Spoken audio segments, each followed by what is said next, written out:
VP Inday, welcome back to the Netherlands. Good afternoon. How are you today? I'm okay. Galing ako nagbisita kay President Duterte. And he's okay as well. VP Inday, on behalf of the Filipino community of The Hague and all over the world, Happy New Year to you.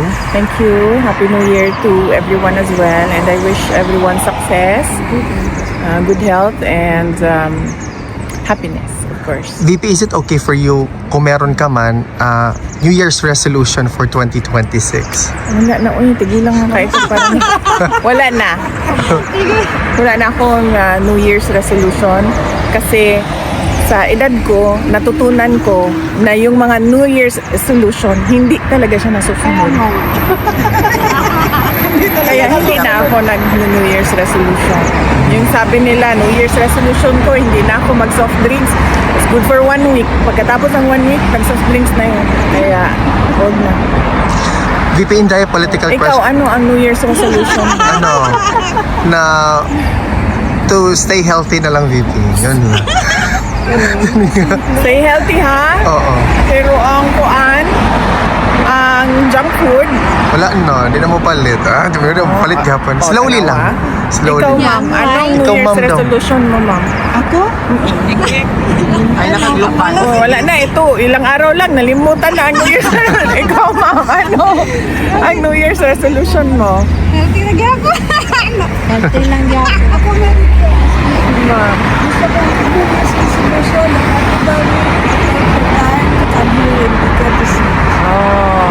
Oo.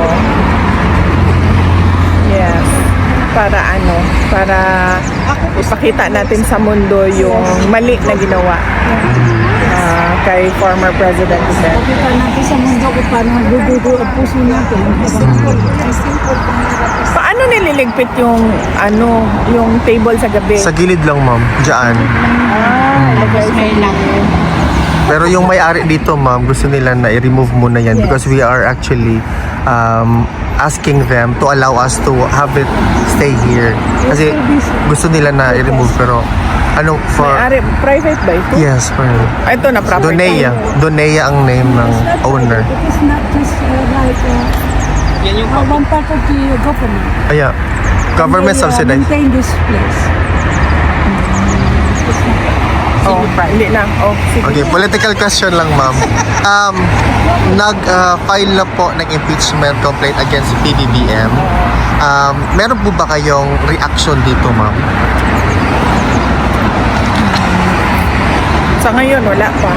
Hintayin natin ang mga susunod na mga araw kung meron akong reaction. How about the seemingly What? obvious filing of impeachment complaint against you for next month after the lift of 1-year ban? As expected, dahil sila din naman na ang nagsasabi lagi na magpa-file sila ng impeachment complaint. So, alam na natin yun na mangyayari yun.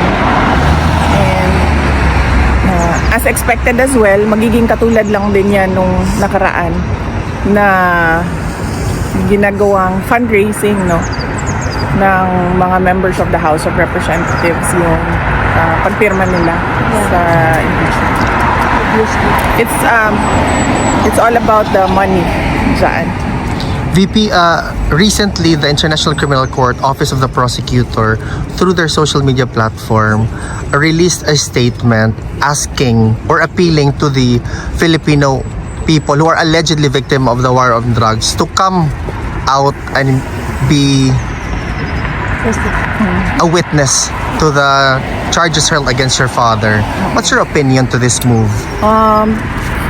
Attorney Nicholas Kaufman already gave a comment, so his comment includes my opinion because we discussed it before he gave his statement on this matter. So I reflect, my opinion reflects what Attorney Kaufman said. Is there something that the former president wished to share to the Filipino people, ma'am, for this year 2026? Unfortunately, hindi kami umabot sa usapan na ganyan. Ang napag-usapan namin kanina ay yung mga tao na nagpapaabot ng pangamusta sa kanya. Pag-usapan namin yung nagtanong siya sa mga anak ko, kamusta daw ang mga anak ko. Nagtanong siya sa mama ko, kamusta daw yung mama ko. So, baka bukas. First day pa kasi, so medyo all about personal affairs yung tanong. See tomorrow. I think that, mayroon ba kayong question, guys? Ano? Any comment po sa pag-vision po ng Blue Ribbon Committee about sa DPWH corruption? I reflect din the sentiment of many.